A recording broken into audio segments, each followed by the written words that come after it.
واحدة بتقول أنا متجوزة واحد وقاعدة في بيت عيلة. زوجي له 2 اخوات قاعدين معانا في نفس البيت. هي منتقبة، بس بتقول جوزي سمحلي ان انا اقعد قدامهم من غير نقاب، ارفع النقاب. فانا لما بنزل تحت ونتجمع كلنا ببقى قاعدة بالحجاب بس، مش ببقى لابسة نقاب.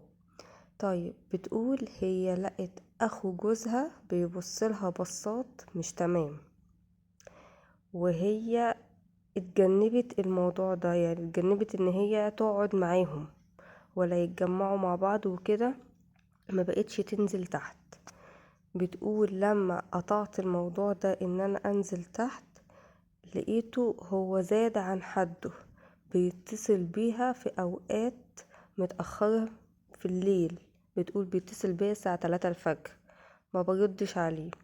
جوزها بيشتغل طول الاسبوع وبيجيلها يوم الخميس بس، فهي طول الاسبوع قاعدة لوحدها، وهو اخوها اخو جوزها بيستغل الموضوع ده وبيخبط عليها، بيطلع شقتها ويخبط عليها في وقت متأخر بالليل. هي ما بتفتحلوش الباب، بس هي بقى مش عارفة تعمل ايه. هي خايفة ان هي تحكي لجوزها، علشان بتقول اخوه ده مبين لهم كلهم ان هو يعني ملاك من السما.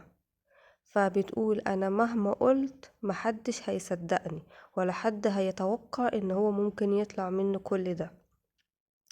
طيب انتي يا ستي ما حكيتشيش طيب ليه لأهلك؟ قالت هما مش كمان مش هيصدقوا، وكمان حتى لو صدقوا هي مش هيرضوا ان انا اكمل في بيتي، وهيحصل مشاكل والمشكلة هتكبر وهتزيد قوي بيني وبين جوزي، واحنا اصلا مفيش بينا حاجة، يعني احنا تمام جدا، بس هي المشكلة في اخوه ده، هو اللي عامل لي مشكلة في حياتي وبخليني حرفيا ما بنامش، ويجالي امراض بسبب كتر التفكير في الموضوع ده. فانا مش عارفة اعمل ايه. دلوقتي في حد من اهل العلم ذو خبرة رد عليها وقال لها هي بتقول ان هي مهما اتكلمت مش هيصدقوها، فهي لازم يكون في ايديها اثبات على الكلام اللي هي بتقول عليه ده. طيب اثبات ازاي؟ قال لها لما يكلمك سجلي المكالمة. هي بتقول انا ما بردش عليه، قال لها لا افتحي وسجلي الكلام اللي هو بيقوله، ولما يخبط عليكي ويطلع شقتك قوليله وهدديه، تقوله بص انا معايا ايه، لو خبطت عليا تاني ولا كلمتني تاني انا هفضحك واقول للناس كلها على اللي انت بتعمله. وساعتها هو هيخاف ومش هيعمل كده تاني، لكن ان انتي تسكتي ده هيخليه يزيد عن حده ويتمادى في اللي هو بيعمله ده.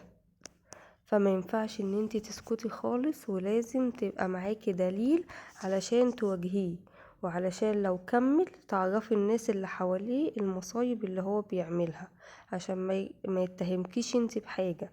يبقى لا، انتي معاكي دليل على صدق كلامك وعلى اللي هو بيعمله، فمحدش هيكدبك. ولو في حد عنده رأي تاني يقولها في الكومنتات وهي هتشوفها. ولو عجبكم الفيديو دوسي لايك.